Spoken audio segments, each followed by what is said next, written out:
гаї шумлять, я слухаю, хмарки біжать, милуюся, дивуюся, чого душі мої так весело.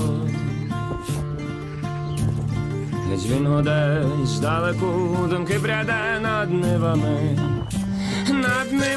приливами, купаючи мене, мов ластівку.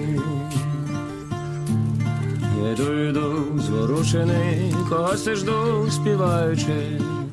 співаючи, кохаючи, і тихий шепіт трав голублячий.